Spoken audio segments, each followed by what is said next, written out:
Get down with D&D. Yeah, you know me. Get down with D&D. Yeah, you know me. Get down with D&D. Yeah, you know me. Who's down with D&D? This whole party. You down with D&D? Yeah, you know me. You down with D&D? Yeah, you know me. I'm down with D&D. Yeah, you know me. Who's down with D&D? This whole party. Are you ready to get down with some D&D? I know I am, and I am joined, as I am always joined, by the devilish, dapper, and debonair Mad Wizard Merwin. Wow, you got all, like, Avernus-y on us there, Chris. I was trying. I was going for my demonic voice. You did. And can you see what shirt I'm wearing? Oh, you are wearing Descent into Avernus, this shirt, which has got the cover. Yeah. It's very good, very good. For you people in podcast land, just look up a picture of Descent into Avernus, and you can see exactly what it looks like. It's a flaming skull. It's got the sigils on it. It's good.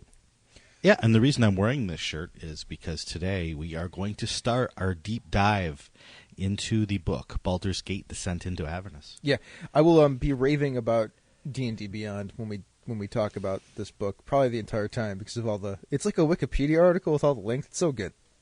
Yeah. I mean, it's just the best thing ever. Let you go down the rabbit hole. Anyways, let's get into some announcements first before we talk about devilish, demonic delights. So, issue 27 of Dragon Plus is out, and I was going to go through and just give a quick highlight of all the stuff that was in issue 27, and I just got to the first article, which is in the works.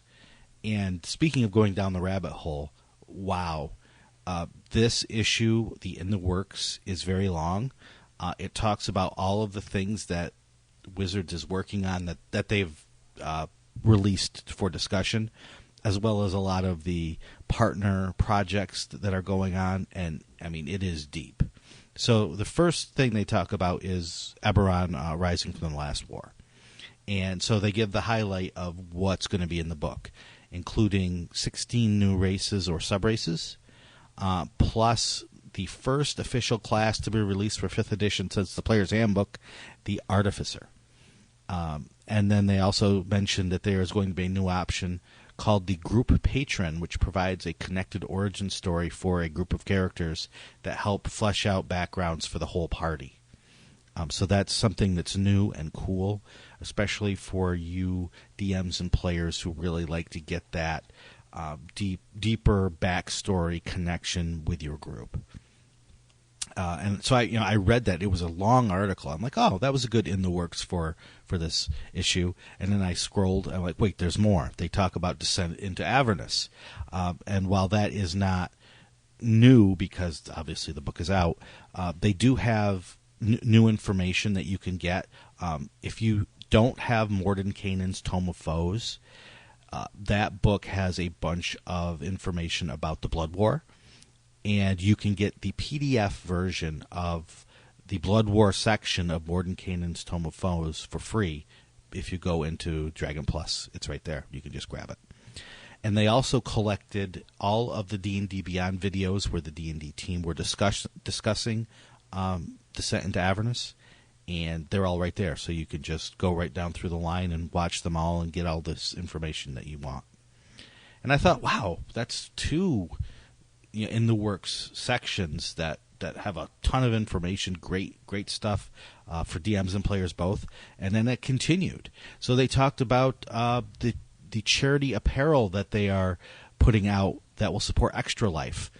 The apparel has on it Jezebel, a Quasit familiar from Descent into Avernus, Lulu, a Hollyphant who plays a huge part in Descent into Avernus, and Slobber Chops, who is, let's just say, one hell of a Tressum. Very nice. Those three characters, NPC beasts from Descent into Avernus, are going to be on all of this charity apparel that will be coming out.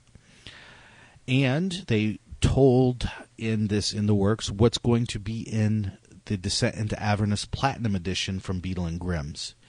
It ships in October, but they're taking orders now. They have all the normal bonus campaign content, all the little handouts and the big maps and all that.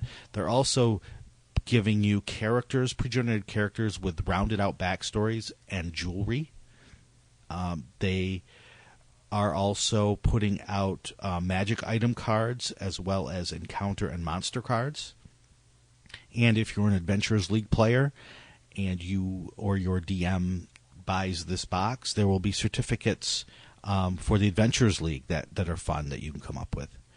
So, all of this stuff is going to be available if you put down the, granted, lots of money to buy the Platinum edition of the adventure from Beatles and Grimm. They also talk about Ultra Pro figurines, new stuff coming up in the Adventurers League, Baldur's Gate 3 previews, new goods and merchandise from Death Saves, the WizKid figures, Funko Pop figures, and Axis and Allies 1942 Online. All of that information is just in the Works section of Dragon Plus. So I'm like, whew. That's a lot of stuff. That is a lot of stuff. So go for that. And also, while you're there, you can look at and hear from one of the concept artists for Descent into Avernus, Max Dunbar. Samantha Darcy, who's an illustrator, does an article about wizard fashion. There's an article about sign language in D&D, if you are interested in that topic, one that has come up a lot lately in the RPG world. They talk about Season 9 of the Adventurers League, which will take you into Avernus. They talk about how the Adventurers League supports whatever the latest product is. Mm-hmm. So, it's a good article about why they do what they do and how they do it. The Best of the DMs Guild looks this month at Eberron products and Artificer Magic products. So products on the Guild that came out after the playtest version of the Eberron material went up, and all the stuff that you can pull from there. And even more interesting for me is they look back at some old Dragon articles. I guess this is going to be a column that comes up more frequently. Did you read this one? I didn't get all the way through it, but I saw that they talked about war machines throughout Dragon magazine's history, and you can get free PDFs of these articles. I mean, it's very relevant considering the fact this Avernus has infernal war machines. So right, yep. So it's something that, even if it's an old article, it still has good information that you might use in your current campaign, as well as the ninja. As well as the ninja.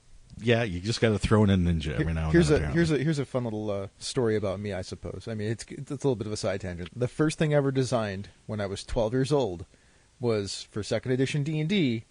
Was a ninja for my friend because I didn't know about the splat books and things like that, and he wanted to play a ninja, and I'm like, I will design you a ninja based on what we have here. Nice. And that's how it should be, We all should be, if we are so inclined, create our own material. Absolutely. And now we even have a place to put it up when we're done with it, for people to see. Speaking of that, can I mention something else that goes along with with the Avernus theme that we have today? Yeah. So Encounters in Avernus is a product that is out right now from it's on the DMs Guild. It's by a number of the Guild adepts, including our own very own Mad Wizard Shawn Merwin. And even more importantly, I think it is from a lot of people who actually worked on the book. So, Hake and Intercasso, James Hake and James Intercasso, they both wrote on this, right?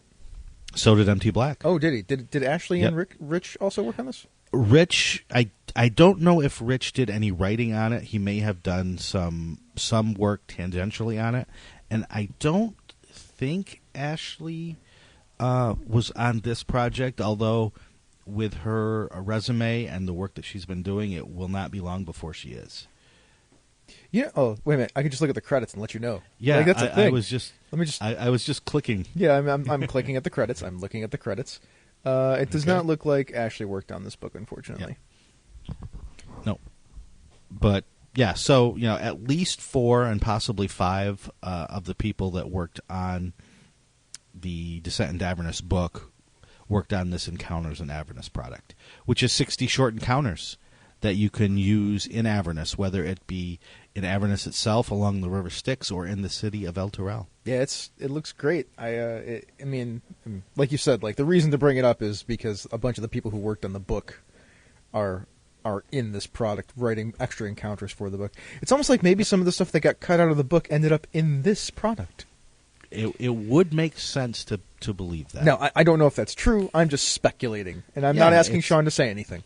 It's something that happens constantly, and stuff is cut out of books all the time. Not just the big hardcover books, but any product. Things will get cut out of for space or for tone or for pretty much any reason. So it's it's a waste to just throw that out if it can be retooled and used elsewhere. I'm also fascinated by the idea that there's these encounter chains to help you craft a story that has to do either with Tiamat, who's, in the Nine Hells and in and around Avernus, and also Zariel, who is, in charge of Avernus. So, that's fascinating to me.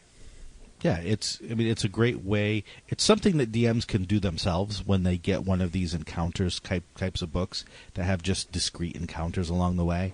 They find a way to string them together, and in this case, we, the creators of the book, just said, let's just string them together as is. They'll make their own story, and then if people want to just separate out the encounters and run them individually, they can, or they can put them together for a string of encounters, basically to make up an adventure. Mm-hmm. Let's talk about the last thing, which is Let's Design an Adventure, which is a D&D Beyond post that was written by Sean Merwin. Yeah, so people had been asking, Chris, you and I, when we go and did our, all our several part series on adventure design. It's like 9 or 10 parts. Yeah, and they said, well, you're going to write all this down. And people were asking for transcripts, and people were asking for a book. And hey, guess what? You can just go read these articles. They're right there. So I will put up at least 10 articles detailing different parts of creating an adventure. Some of the stuff that we talked about on the podcast will be there, but there will also be more or different takes and other stuff.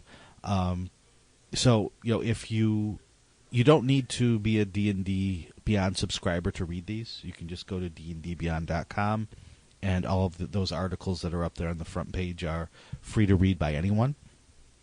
I would suggest becoming a D&D Beyond subscriber because, as we will talk about repeatedly throughout this show and probably future shows, it's a great product. It's a great software solution for lots of problems that D&D DMs have. I never want to run a game that doesn't allow me to use D&D Beyond ever again.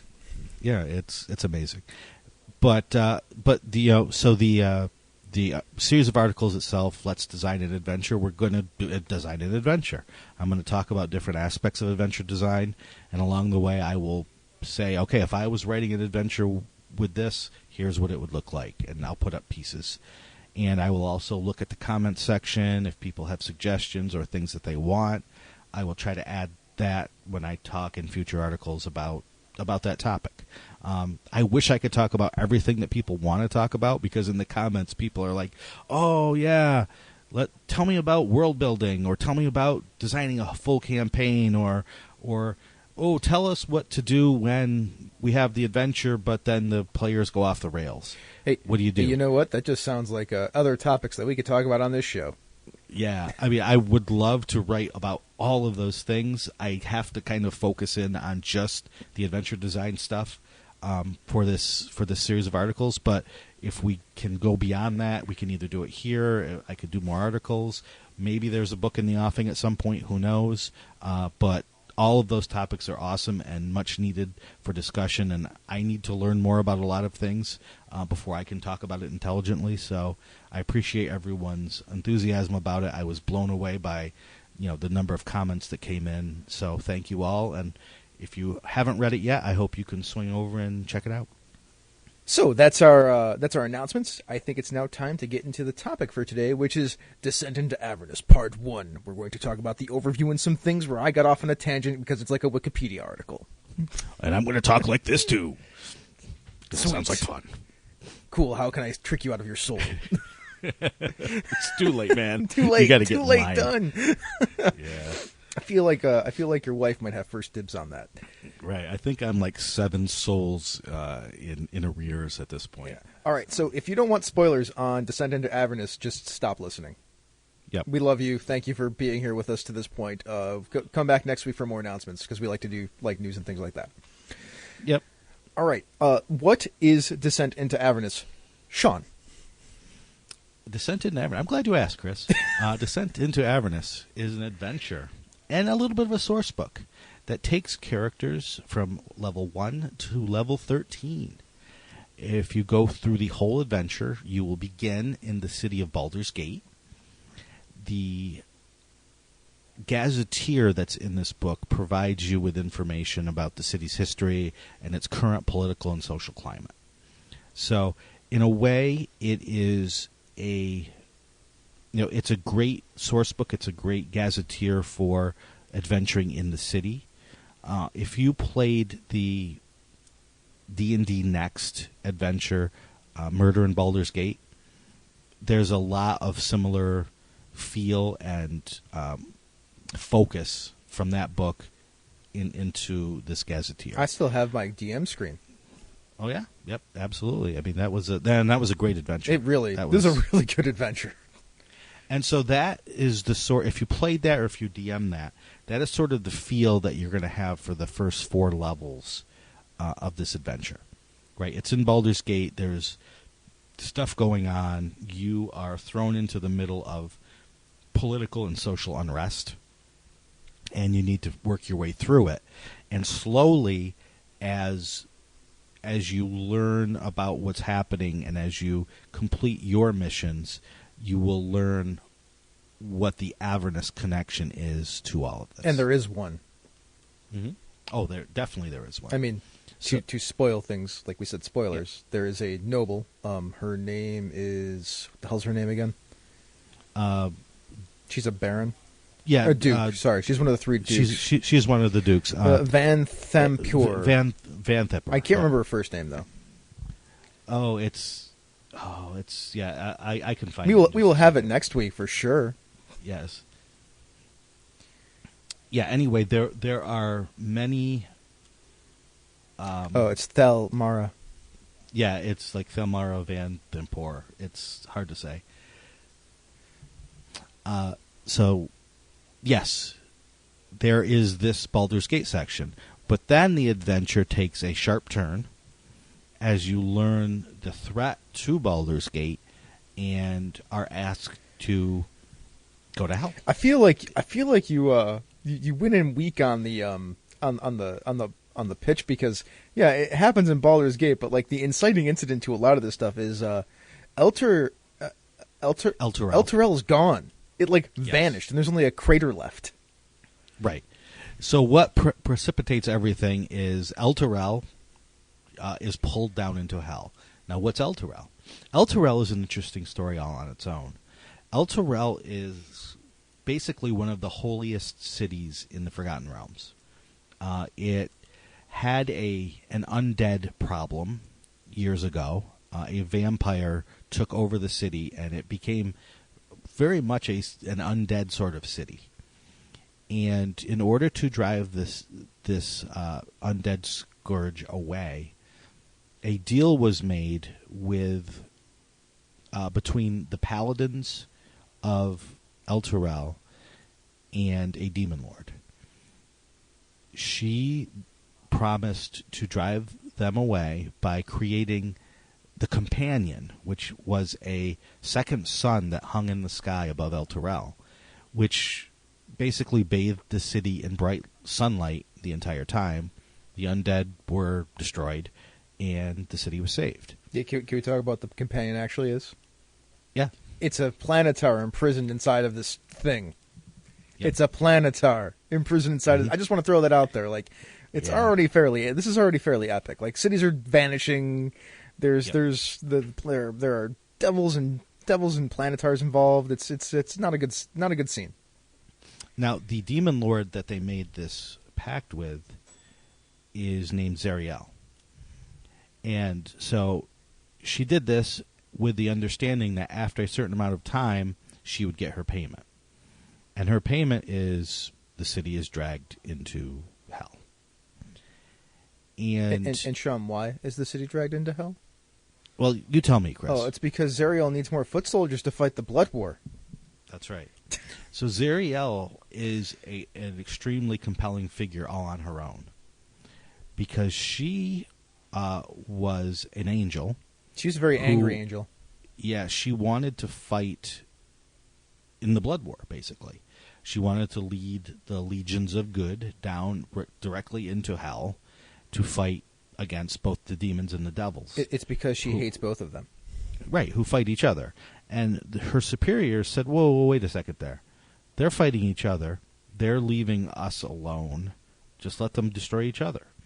And she pointed to different aspects of the blood war that were actually hurting innocent people. And it was one of those, well, it's a small price to pay for what could be much worse. We're not going to go down there. And she decided to lead a group of people down there anyway, called the Hell Riders.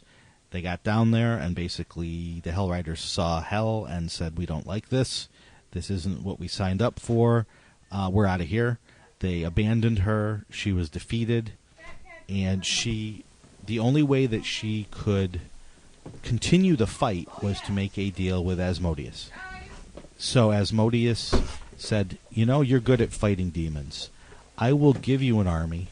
I will make you the ruler of the first level of hell where the blood war takes place, and you fight demons to your heart's content. And she said, it's a deal. So that's the backstory there. And then the El Turel deal happened. Now she is pulling El Turel into Avernus and is expecting help in her fight against the demons that are invading. There's one more El Turel connection. It's because Zariel left Mount Celestia and went to El Turel to rally that army. So there's like an extra connection to that. Like she almost is pulling El Turel down because she's angry at the people of El Turel for abandoning her when she went to fight the first time. Yeah. So the Hell Riders play an important role in this whole adventure as well. I haven't caught that part yet. It's a big book, by the way. And it's complicated. That's why we're teasing all of this out now. Yes. So when we actually talk about the adventure, we don't have to continually go into this backstory. This stuff is very important, too, because you need to understand all of this stuff to run the adventure effectively, I would imagine. On the bright side, I think it's laid out really well. Oh, yeah. Yep. Now to go even further, El Turel and Baldur's Gate are sort of enemies. Because El Turel is a very holy, upright, upstanding place. Baldur's Gate is not. Right? Baldur's Gate is full of scum and villainy. The politics are rough. The streets are rough.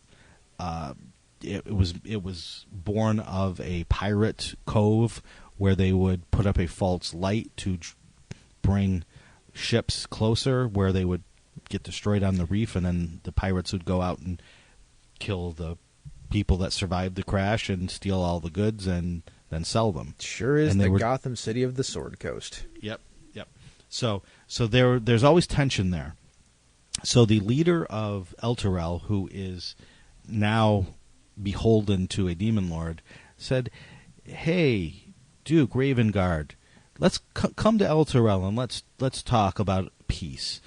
And Duke Ravengard said, "No, I'm not." But all of his co-dukes, if you will, the other people on the council, there are 3 dukes and 1 grand duke, right? Mm-hmm. Grand Duke Ravengard is the leader, and then these 3 dukes under him are basically his council, and they vote about things. Well, the other 3 said, "Yes, Duke Ravengard, you should go to El Turel and talk about peace, and talk about trade, and talk about all these things." And Elder was like, "I guess because you're making me." Okay. So Grand Duke Ravengard said, "Yes, I will do this." He was. Oh, go ahead. Have we mentioned that he's in charge of the Flaming Fist? Yeah, he was in charge of the Flaming Fist. That's also important. Yep, they're a mercenary group that are the police force for Baldur's Gate. By the way, when we say mercenary group, that group consists of somewhere between 500 and 1,000 members at any time. Yeah, and they're a police force, but only in the loosest sense of the word.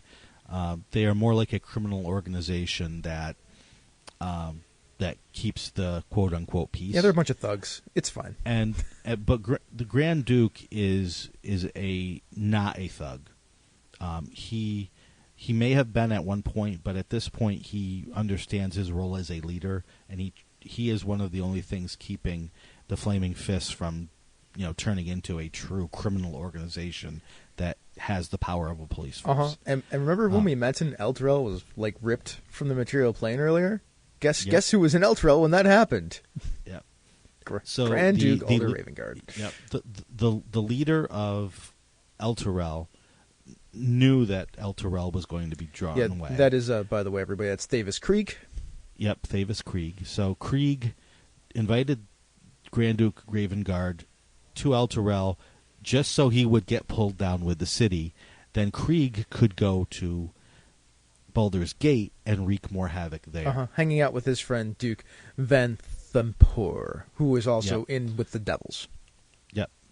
So you have this group of devil-worshipping, Zariel specifically, devil-worshipping people, who are now in charge of Baldur's Gate for all intents and purposes. Jeepers. As much as anyone can be in charge of a lawless city. And what they're doing is paving the way to have Baldur's Gate pulled down into hell also. Yep. And so that is what the characters are trying to prevent. Now, they don't know this at the beginning. At the beginning, they are just doing work because all of the people who live in Elturel who happen to be outside the city when it was pulled down were able to escape, but they have nowhere to go, and the largest, closest city is Baldur's Gate. So naturally, the refugees head there.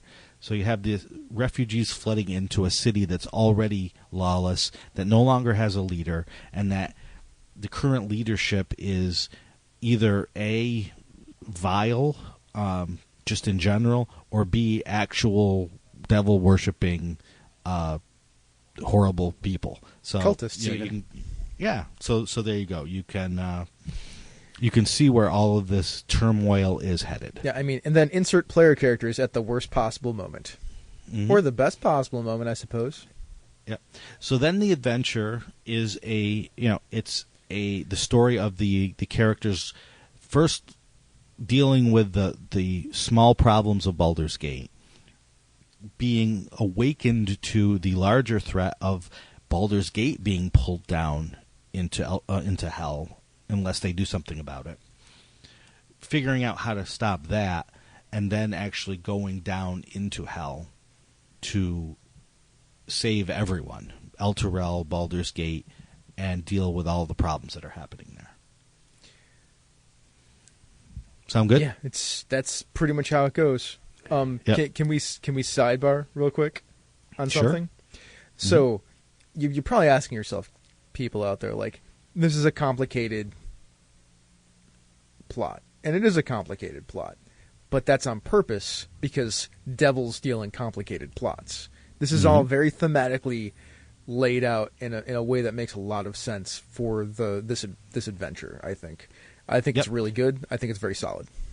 Yep, and the good part about the adventure is it's very carefully crafted to reveal only as much information as is digestible at the moment. You don't get this full story right at the start, right? You know the Elturel is pulled down, something terrible is happening, and people fear that Baldur's Gate's going to be pulled down next. But first, we have to deal with all these refugees. So start there. Not only that, but we also have to deal with introducing the characters into this adventure, which we'll probably talk about that next week. But as a preface, as a bit of a touch on that, there's this idea called a dark secret that the characters all get as a group, which is really good. It's a really good frame for this game, and we'll talk about that next time. Yep. So but as I was saying, the information is given out at a rate that's not overwhelming, but it's given at a pace that quickly lets the players and their characters know that this is going to be a complicated, long, arduous journey that they're going to take. And they only know the surface of it right now, but the information comes at a rate that lets them see the complication, see the complexity of the plot without being overwhelmed by it. The whole purpose and goal of this campaign is to go and free Elturel from Avernus. That is like the main overarching goal. One of the coolest things about this adventure, everyone, and I think the primary, I mean, there's cool stuff in this book all over the place, but the primary reason to go pick up this book is because at the end of it, there's no one way to solve that problem. There's several different ways to solve the problem. And I think that is it's difficult to write stuff like that, and it's one of the strengths of this adventure. Yep. It does it in a way too that I like, because when you are first starting a campaign, when you're at the lowest level, and if you're a new DM or an inexperienced DM, or even a DM that just likes likes to keep things simple to start with. So it's a linear campaign to start with, right? You get your feet under you. You introduce the problem in those first 4 levels, and then, as Chris said, it opens up, and you as the DM can then start weaving your own story and deciding, along with the characters and their actions, how this is going to be resolved. It doesn't have to be just go here and just do this. There are many ways that it could happen. Mm-hmm. And it's really good how it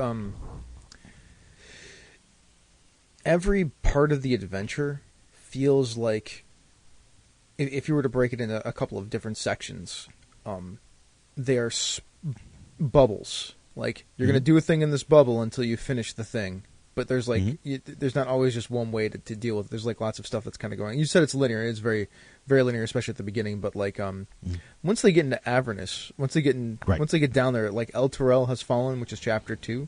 Like you're in the city. You have a goal, but you can start like talking to people. Right. It's not just like go from here to here to here to here to here. It's here's a city. Here's the end goal. Do what you need to do to get to that end goal. Yeah. And then it even opens up more than that, because then you're in Avernus. Like, you can go to different places in Avernus. Then there's like an adventure location, and like a goal that pops up. But then at the back end of it, it's like, here's another, like, well, you've done stuff up to this point. What is your end, like, how do you want your end goal to look? So like, there's a bunch of options at the end too. It's really well designed. Yep. That's the kind of the flow of the adventure. So in the About the Adventure section, there's also a part called Role Playing Devils. I think this is a very important thing to have in a book like this, because like, I mean, we have the monster manual, and that's good, and it says to go read that part too, but then it talks about like their traits, and then it goes into life in the 9 hells, which is really good. Like, you can really play up what it's like to be in hell. Like, and go ahead. It's really important to have this too, because unless you read this, everyone's idea of the 9 hells, whether it's philosophical or religious or game focused, is different, right? And it's changed over the editions. If you played first edition D&D and you went to Avernus, that's very different than what's being displayed here. So you as the DM or you as the player might have this idea, and then you start to play, and you're like, oh well, your character is in hell. You start taking damage from the acidic air, and you're like, whoa, wait a second. That's 2nd edition or that's 3rd edition. This is this. So you have to make sure, as the DM, you take all this in and you explain that to your players so everyone's on the same page. And this does a great job, as Chris said, of showing how devils work. What is the devil's actual motivation? The different devils. What's it like to eat rations in hell? What's it like to exactly? What are your dreams about? All of these things are important to get that flavor across. Yes, but also just to get everyone on the same page, so you know what your character is experiencing. For quickness, I'm going to go over the list real quick of what makes the common traits of a devil. So they are charming, they are patient, they are civil, they are devious, they are unscrupulous, and they are one of the only things that they're really afraid of, aside from dying, because you can die if you're a devil in the 9 hells, because that's the only place you can die, is being demoted. Maybe that's even worse than dying, because you can be changed. Demotions come with a physical alteration, and that's problematic for devils at times. Yeah. If you have lots of power and all of a sudden you upset one of your superiors and you start getting demoted, you are not as powerful as you were. You don't have the ability to do the things that you want to do. Yeah, it takes away your personal power. But like, they're long-lived and they know it. And they get a lot of their currency is in souls, so making deals for souls is what they do. And they're not above doing pretty much anything to do it. They're never embarrassed, they're never shamed. Like, those are things to remember. Like, they don't have like the same kind of scruples that people do. And that's even more important than, in my opinion, than feeling guilt or remorse. Like, not being guilty about something and not playing something that feels remorseful is a lot easier than not playing something that doesn't get embarrassed or shamed, in my opinion. Yeah. Yeah. So it's a thing to remember. It's why succubi can do what they do a lot of times, or incubi, because they have no shame. They have there's nothing to be embarrassed about. They're very, I know it's a PG-13 show, but they're very sex positive. Yep. As long as they get their souls in exchange for that. Yeah. Yeah. Oh, And all the devils are like that in whatever way they operate. mm-hmm. Right. Yeah, So, like they'll kill babies yeah. for souls. Yep. I mean, that's just what they are. They're evil. Yes. They will mentally torture people for years on end just to get your soul. Mm-hmm. The Life in the Nine Hells section is great. I love the everything's awful. Right. Everyone's unhappy, even devils, especially devils. Especially devils. That's kind of the point, right? Right. So it gives you ways to show, this unhappiness, whether it's your characters in your campaign or the NPCs. So even victories don't feel as sweet. They give the example of, even if you roll a critical hit, something minor bad happens. Your shoes come untied, or you get stung by a hellish insect. You could even make some cookies for the players at your table. This is a meta thing. Make some cookies for the players at your table and put too much salt in it.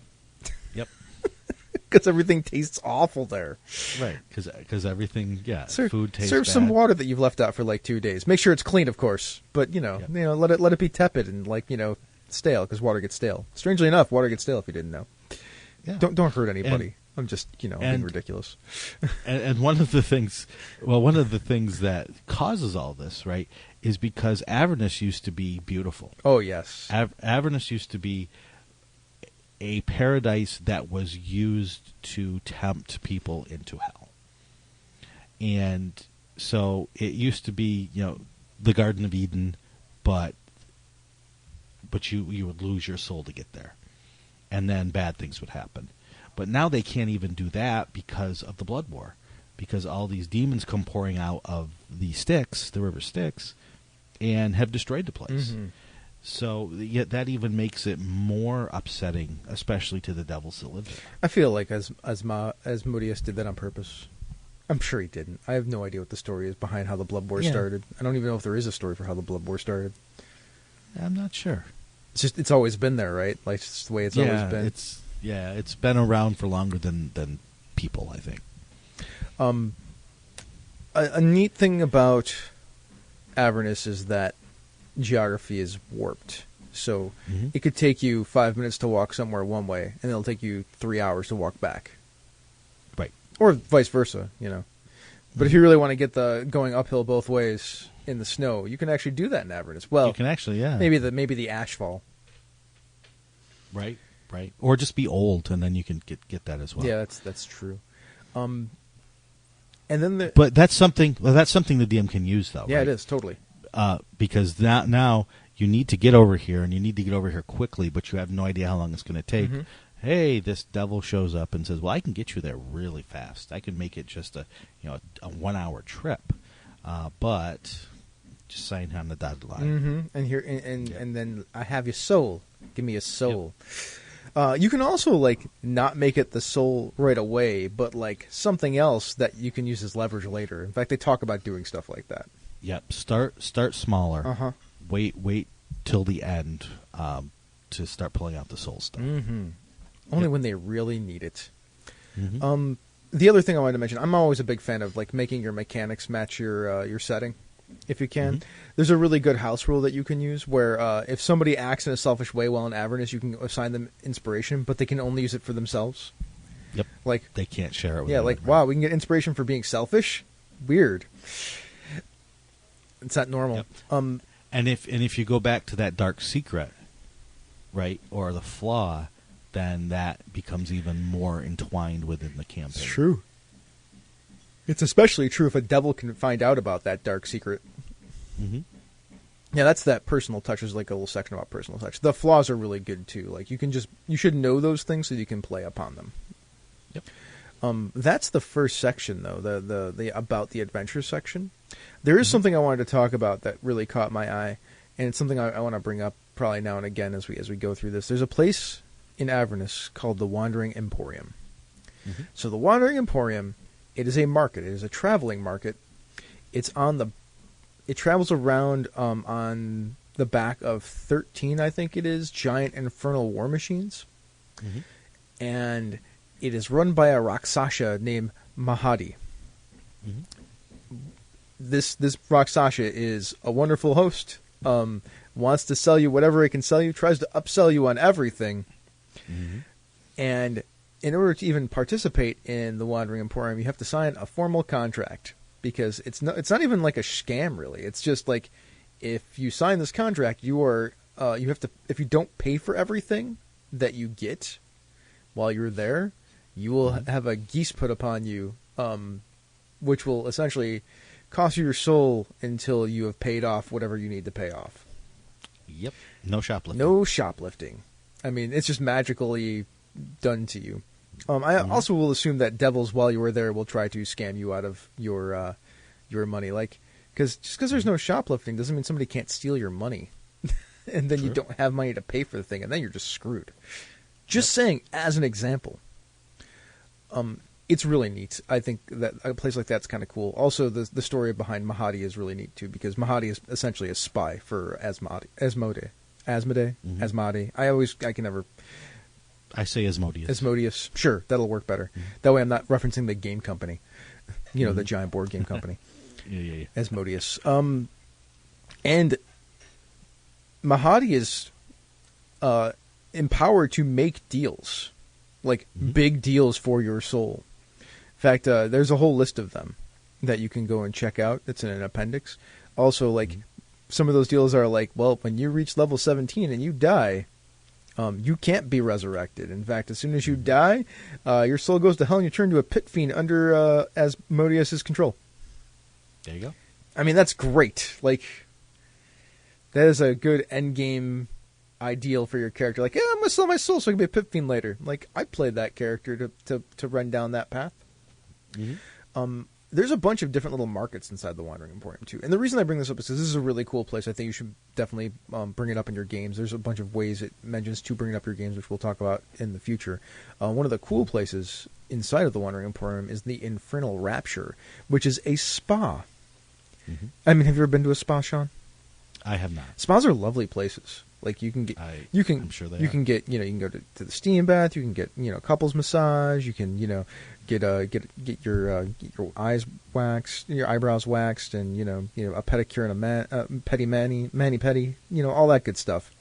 And they will do some wonderful things for you. In fact, they will do such wonderful things for you. They can even give you like reverse aging treatments and things like that.